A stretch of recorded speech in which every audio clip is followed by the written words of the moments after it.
మంత్రముల మీద ఈ రోజు ప్రచారాలు చేస్తున్నారు, ప్రత్యక్షంగా పరోక్షంగా.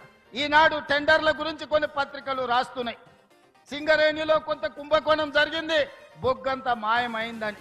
నేను ఆ పత్రికలకు, ఆ టీవీలకు, ఆ సోషల్ మీడియా వాళ్లకు, ఆ రాజకీయ పార్టీ నాయకులకు నేను చెప్పదలుచుకున్నా, ఈ ప్రభుత్వంలో అవకతవకలకు తావు లేదు.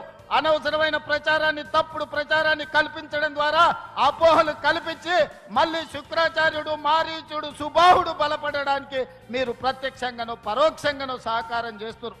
మీకు మీడియా పంచాయతీలుంటే తలుపు మూసుకొని కొట్టుకోండి, లేకపోతే ఒకరి మీద ఒకరు బురద జల్లుకోండి. అందులో మమ్మల్ని లాగి ఆంబోతులు కొట్లాడితేనంట లేగదూడల కాళ్ళు ఇరిగినాయంట. ఇద్దరు మీడియా యజమానులు కొట్లాడుకుంటే మీరు కొట్లాడుకోండి, కానీ మా మంత్రులని బదనాం చేసే కార్యక్రమాన్ని మీరు తీసుకోకండి. దయచేసి ప్రత్యక్షంగానో పరోక్షంగానో మీరు రాస్తున్న రాతలు, చూపిస్తున్న చూపులు మారీచుడి సుబావులకు, శుక్రాచార్యునికి సహకారం అందించినట్టుగా ఉంటుంది. ఒక్కసారి ఆలోచన చేసి వాస్తవాలను తెలుసుకొని రాసే ముందు మమ్మల్ని వివరణ అడగండి.